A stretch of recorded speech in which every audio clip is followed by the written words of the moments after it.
Deep dive sa lifestyle check ayon kay Vice President Sara Duterte. Okay daw si Vice President Sara Duterte sa planong lifestyle check ng mga politicians sa gobyerno.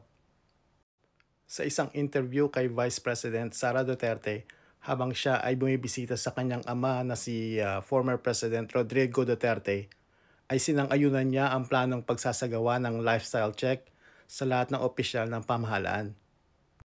Parte kasi ito sa investigasyon na ipinapasagawa ni President Bongbong Marcos dahil sa mga katiwaliang nangyayari tungkol sa mga flood control projects, sabi ni Vice President Sara Duterte.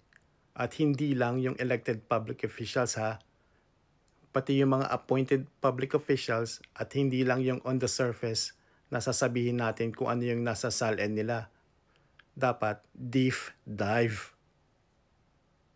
Pati daw mga dummy accounts na nagsisilbing front ng mga government officials ay dapat din daw na kalikutin.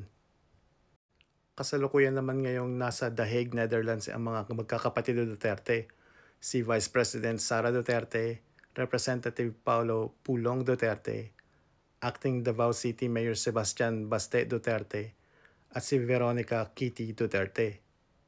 Ito ang unang pagkakataon na nagsama-sama ang mga magkakapatid na pumunta sa Netherlands para bisitahin ang tatay nilang kasalukuyang nakakulong ngayon sa ICC. Yun lang, okay, bye.